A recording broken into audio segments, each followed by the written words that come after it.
Muy bien, la vez pasada iniciamos esta serie de 2 meditaciones titulada Sublime Gracia del Señor. Así le titulé, tomando este título prestado del tema de un himno escrito por John Newton, llamado a sí mismo Sublime Gracia del Señor. Yo quiero que me acompañes, por favor, abriendo tu Biblia en la primera carta de Timoteo, en el capítulo 1, los versículos, vamos a leer 1 Timoteo 1, versículos 12 al 15. Dice así la palabra de nuestro Dios. Doy gracias al que me fortaleció, a Cristo Jesús nuestro Señor, porque me tuvo por fiel poniéndome en el ministerio, habiendo yo sido antes blasfemo, perseguidor e injuriador. Mas fui recibido a misericordia porque lo hice por ignorancia en incredulidad. Pero, ese es un pero bueno, hermanos. Pero la gracia de nuestro Señor fue más abundante con la fe y el amor que es en Cristo Jesús. Palabra fiel y digna de ser recibida por todos, que Cristo Jesús vino al mundo para salvar a los pecadores, de los cuales yo soy el primero. Qué hermosa porción de la palabra del Señor. Nosotros la vez pasada hablábamos de este tema y lo primero que vimos fue la gracia salvífica de nuestro Dios, ilustrada en la vida de este hombre, el apóstol Pablo, antes llamado Saulo de Tarso, y también en la vida de otros personajes de la Biblia como Mateo o Leví, Zaqueo, la mujer samaritana, hombres moralistas como Nicodemo, etc. Miren, hermanos, yo les decía que Dios tenía sobradas razones para mandarnos a todos al infierno, a una condenación eterna. Sin embargo, Dios fue movido a misericordia, vino en nuestro auxilio y no solamente nos salvó, sino que también nos dio el privilegio de servirles. ¡Qué bendición! ¡Qué honra! ¡Qué privilegio, hermanos! Tenemos todos aquellos que fuimos predestinados desde antes de la fundación del mundo para que Dios nos haga recipientes del poder salvífico de su gracia divina. Pero, mis hermanos, hoy veremos que la gracia de Dios no solamente nos salva, sino que también nos transforma. Vamos a hablar del poder transformador de esa gracia de Dios y también vamos a ver que es una gracia que no tiene límites. El versículo 14 lo voy a leer otra vez porque de verdad que me fascina, no me molesta volver a repetirlo. Dice el versículo 14 de 1 Timoteo 1, pero la gracia de nuestro Señor fue más abundante con la fe y el amor que es en Cristo Jesús. Tremendo, la gracia de Dios, la gracia de Dios. Ese versículo, juntamente con el versículo 15, fueron los que inspiraron a John Bunyan o Juan Bunyan para el título de esa autobiografía que él escribió, Gracia abundante para el mayor de los pecadores, y puede ser la biografía de todos nosotros, hermanos. No solamente la biografía de Bunyan, sino la biografía de todos y cada uno de los que estamos conectados en esta noche. Gracia abundante para el mayor de los pecadores. ¿Saben que Pablo era un blasfemo, un injuriador, como decíamos, un perseguidor? Pero él dice que la gracia de nuestro Señor fue más abundante. Y esa frase más abundante es una palabra que significa aquello que sobreabunda o que rebosa la gracia de Dios. Hermanos, ¿qué es la gracia de Dios? ¿Alguna vez tú te has hecho esa pregunta y has procurado definir qué es la gracia de Dios? La gracia de Dios es un favor inmerecido a uno que merece todo lo contrario. O sea, Pablo merecía ser condenado y él lo sabía perfectamente eso, no cabe dudas. Pero hermanos, la gracia de Dios viene en auxilio de este hombre y no solamente lo salvó, sino que también lo transformó. Por eso él dice, la gracia de Dios fue más abundante. ¿Con qué? ¿Solamente con la salvación, dice él? No, con la fe y el amor que es en Cristo Jesús. O sea, la misma gracia que nos salva también nos transforma. Esa gracia de Dios que salva, esa misma gracia que nos salva, es una gracia que transforma. Transforma. Por eso dice el mismo Pablo en 1 Corintios capítulo 15, versículo 10, por la gracia de Dios soy lo que soy, pero añade algo, y su gracia no ha sido en vano para conmigo. Y allá mismo, en Tito, capítulo 2, versículos 11 al 14, otra carta pastoral, el apóstol nos habla de ese poder transformador de la gracia de Dios. Dice que la gracia de Dios se ha manifestado enseñándonos que, renunciando a toda impiedad, nosotros vivamos sobria, justa y piadosamente.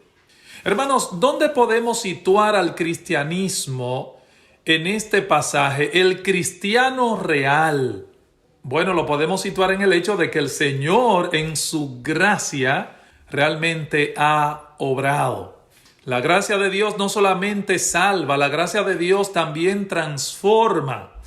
Y óigame, nadie tiene derecho a decir que la gracia de Dios lo ha salvado si esa gracia también no lo ha transformado, no ha generado un cambio real en su manera de vivir. Pablo no solo conoció el poder salvífico de la gracia divina, sino también el poder transformador en la fe y el amor que es en Cristo Jesús. Miren, este hombre era un incrédulo, un perseguidor, pero la gracia de Dios vino en su auxilio y él no solamente se convirtió en creyente, sino también en un individuo lleno de amor hacia Cristo y hacia los suyos. Hermanos, escúchenme bien, nadie, absolutamente nadie, puede afirmar que la gracia de Dios lo ha salvado si no muestra en su vida práctica los frutos de que la gracia de Dios también lo ha transformado. Nadie. De hecho, noten que Pablo menciona cuáles son esos frutos. Él habla de la fe y el amor que es en Cristo Jesús. O sea que no era suficiente que este perseguidor dejara de perseguir a la iglesia. Eso no era suficiente. No era suficiente que este perseguidor comenzara a reunirse con los hermanos que profesaban la misma fe que él. Eso tampoco era suficiente. Ahora debía darse a ellos con el mismo celo y el mismo fervor con que los persiguió. Y eso fue exactamente lo que el apóstol Pablo hizo. Porque su incredulidad se convirtió en fe y su odio se convirtió en amor. Pablo se dio a la iglesia de Cristo con el mismo celo y el mismo fervor con que él la persiguió. Él dice, yo tengo muestras en mi vida de que la gracia de Dios me ha salvado. ¿Y saben por qué? Dice Pablo, porque esa misma gracia me ha transformado en la fe y el amor que es en Cristo Jesús. Y de la misma manera, mis hermanos, si la gracia de Dios ha actuado en nosotros, hemos sido capacitados también para cumplir con estas demandas del amor bíblico. Un amor que se muestra en el servicio y un amor que se muestra en el sacrificio los unos con los otros. Así que, mi hermano, mi hermana, si la gracia de Dios te ha salvado, la gracia de Dios tiene que haberte transformado. Y sobre todo con estas cosas internas, con la fe y el amor, que son, a mi juicio, características primordiales de la vida cristiana. Y por último, quiero terminar mirando aquí en nuestro pasaje, no solamente el poder salvífico y el poder transformador de la gracia de Dios, sino también el poder ilimitado de esa gracia de Dios. Un poder que no tiene límites. En esa gracia, ¿dónde yo lo veo? Versículo 15. Palabra fiel y digna de ser recibida por todos, que Cristo Jesús vino al mundo para salvar a los pecadores, de los cuales yo soy el primero.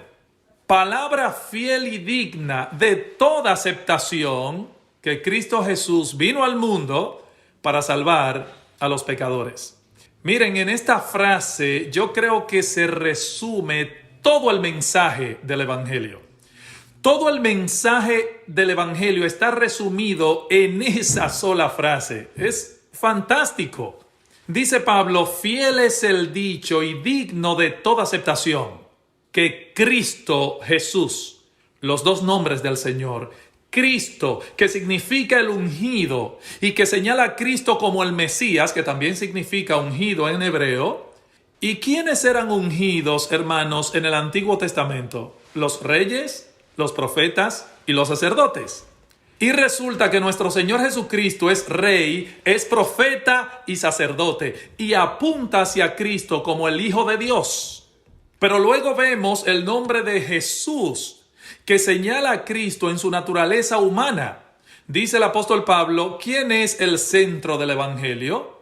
Cristo Jesús, el Hijo de Dios, del Dios encarnado, ese que es rey, que es profeta y que es sacerdote de su pueblo. Ahora, ¿qué hizo Cristo? ¿Qué hizo ese Cristo Jesús, el Dios encarnado? Que vino al mundo, se hizo hombre para identificarse con la raza caída y vino a este lugar de miseria y de maldad. ¿Y con qué propósito vino Cristo a este mundo de miseria y de maldad? Bueno, Él vino a salvar a pecadores. Vino a salvar a pecadores. A eso vino Cristo, a salvar pecadores, mis hermanos. Y noten que aquí no dice que Cristo vino al mundo a hacer posible la salvación de los pecadores. No, Él vino efectivamente a salvar a pecadores. Cuando nuestro Señor Jesucristo iba por la vía dolorosa, cargando la cruz, cargando el madero, en una mano llevaba la cruz y en la otra mano llevaba el libro de la vida del Cordero, donde estaba escrito tu nombre. Tu nombre estaba escrito allí desde la eternidad. Y Cristo ratificó ese nombre con su sangre. Oye, mi hermano, Cristo es ese Cordero de Dios que quita el pecado del mundo. Cuando tú recuerdas la muerte de Cristo, por ejemplo, en la Santa Cena, en la Cena del Señor, tú estás recordando que Cristo murió específicamente por ti. Y que cuando Cristo estaba muriendo en la cruz del Calvario, estaba pagando específicamente por los pecados que tú habías cometido. Cristo no vino a hacer posible que tú te salvaras. Él vino a salvarte. Cristo Jesús vino al mundo a salvar a los pecadores. Por eso se llama Jesús, que significa Salvador, porque Él iba a salvar a su pueblo de sus pecados, como le dijo el ángel a María. Dice Pablo, Cristo Jesús vino al mundo a salvar a pecadores. Y cuando Pablo fue iluminado por la luz radiante de esta verdad, él pudo ver tan claramente lo que era su iniquidad, de tal manera que él dijo, el primero de los cuales soy yo. Yo soy el primero, dice Pablo, de los pecadores. Por eso él veía su propia vida como un ejemplo del poder ilimitado de la gracia divina. Versículo 16 de 1 Timoteo capítulo 1, véanlo, versículo 16 dice, pero por esto fui recibido a misericordia para que Jesucristo mostrase en mí el primero toda su clemencia para ejemplo de los que habrían de creer en él para vida eterna. Si Cristo me salvó a mí, dice Pablo en otras palabras, eso quiere decir que el poder de la gracia de Dios no tiene límites. Él puede salvar a cualquiera. Es un poder ilimitado, hermanos y amigos, el que tiene la salvación que viene en ese paquete de la gracia divina. Por eso, este pasaje no podía terminar de otra manera que con una doxología. Versículo 17 dice, por tanto, al Rey de los siglos, inmortal, invisible, al único y sabio Dios, sea honor y gloria por los siglos de los siglos. Amén. Amén, mis hermanos. Padre, gracias por tu gracia. Gracias de corazón, Señor, porque mientras muchos en esta semana que inicia hoy y que el mundo denomina la Semana Mayor o Semana Santa, mientras muchos sin saberlo, Señor, la celebran, otros, por tu pura gracia, estamos conscientes del propósito por el cual nuestro bendito Salvador vino a este mundo a salvar a pecadores como nosotros. Toda la gloria es tuya, Señor. Gracias por tu gran salvación. En este momento te damos gloria y honra a ti por los siglos de los siglos. Tú eres digno, Señor. Eres digno de recibir toda la gloria por tu gran e inmerecida salvación para nosotros. Gracias, Dios. En Cristo Jesús.